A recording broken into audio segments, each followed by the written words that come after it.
used to going to a Richerds movie and coming away loving him even more. And you can't help but actually dislike him a little bit in this film. Was that an intentional thing to sort of shock people to come away and think, oh, I've come away and I actually don't like Richard Gere? Well, I think what we wanted to do with this film, when I first met Richard, I went up to meet him and he had gotten a hold of the screenplay. I sent it and he called back a day later. He said, listen, good news, good script. Bad news, you never made a movie. How do I know you know what you're doing? But I want to try to do this with you, so convince me. So we sat and we spoke for hours. And one of the things that came up in our earliest conversation at that first rehearsal was, Richard said, listen, when I put on a suit in a film, I think audiences have a certain expectation of how it's going to be. And what I'm interested in is I want to look at this character so rich, so varied. I want to look at the darker side of that. What's behind the purple label?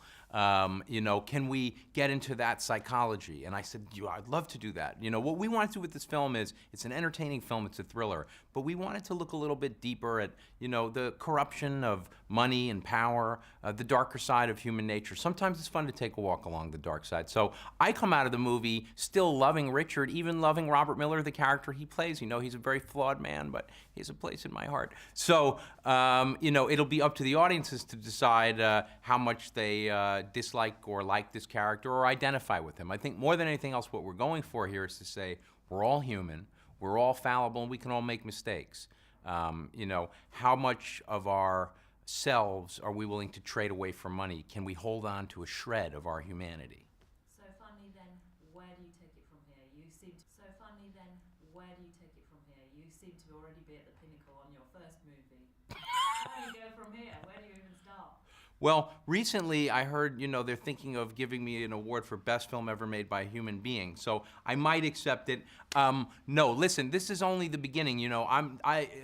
It's funny, people talk about awards and box office. This movie's done very well. We'll made this movie for few millions, and by the time we're done, we might make 70 million. So each country, each place has been a big part of the success, but that's not why we're making the movie. We're making the movie basically because we're crazy artists, and this is the only way we know how to get through life, by making movies or painting or figuring out something to do. So I'm actually filmmaking to quiet my inner demons.